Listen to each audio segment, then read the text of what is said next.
ખેડમાં સગર્ભા મહિલાઓ માટે 100 ફ્રી ડિલિવરીના ચમકદાર બોર્ડો લગાવી સમાજ સેવાના મોટા દાવા કરતી ક્રિષ્ના મલ્ટી સ્પેશિયાલિસ્ટ હોસ્પિટલ ફરી એકવાર વિવાદના તોફાનમાં ફસાઈ ગઈ છે। આ વખતે તો હદ જ વટાવી દીધી છે। ફ્રીના નામે દર્દીઓને લલચાવી પછી ખાનગી એમ્બ્યુલન્સની આડમાં તેમની છેપ કાપવાની શરમજનક ખેલ રમાઈ રહી છે। દર્દીઓ અને તેમના પરિવારજનોના આક્ષેપો સાંભળીને તમારું પણ લોહી ઉકળી જશે।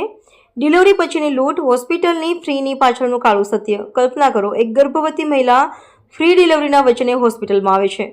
ડિલિવરી થાય છે, બધું સારું લાગે છે, પણ અચાનક ટ્વિસ્ટ। હોસ્પિટલ પાસે તો પોતાની એક પણ એમ્બ્યુલન્સ નથી, તેથી સંચાલકો જાતે ખાનગી એમ્બ્યુલન્સો બોલાવે છે અને દર્દીઓ પાસેથી મનમાની રકમ 5,000થી લઈને 15,000 રૂપિયા સુધી વસૂલે છે।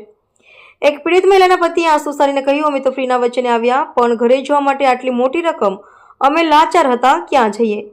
આવી શોષણની વાર્તાઓ વારંવાર સામે આવી રહી છે, જે ફ્રી ડિલિવરીને માત્ર એક મોટો ઢોંગ સાબિત કરે છે। અગાઉના કાળા અધ્યાય, અકસ્માતમાં બેદરકારીની હદ વટાવી, આ તો હજુ શરૂઆત છે। થોડા મહિના પહેલા જ એક અકસ્માતમાં ઘાયલ મહિલાની સારવારમાં હોસ્પિટલને એવી ગંભીર બેદરકારી દાખવી કે તેના પરિવારને જીવનભરનું દુઃખ મળ્યું। તેમ છતાં આરોગ્ય વિભાગનું મૌન, કોઈ કાર્યવાહી નહીં। આ તો સ્પષ્ટ છે કે વારંવાર વિવાદોમાં પણ હોસ્પિટલને સુરક્ષા કવચ મળી રહ્યું છે। સ્થાનિક લોકોનો રોષ ઉકળી રહ્યો છે। શું આરોગ્ય વિભાગ આ લૂંટનો ભાગીદાર છે? કેમ કાર્યવાહી થતી નથી? આરોગ્ય વિભાગનું શંકાસ્પદ મૌન, શું દર્દીઓનું શોષણ ચાલુ રહેશે? આજે શહેરભરમાં ચર્ચા છે। ક્રિષ્ના હોસ્પિટલના આ નાટક પાછળ કોણ છે? આરોગ્ય વિભાગને સંપર્ક કર્યો પણ જવાબ શૂન્ય।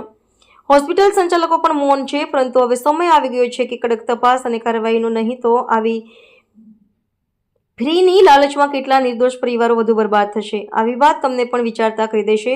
શું તમારા પરિવારને પણ આવી જાળમાં ફસાવવાનો વારો આવશે? તાત્કાલિક કાર્યવાહીની માંગ ઉઠી રહી છે। હોસ્પિટલની લાયસન્સ પર પુનર્વિચાર કરો।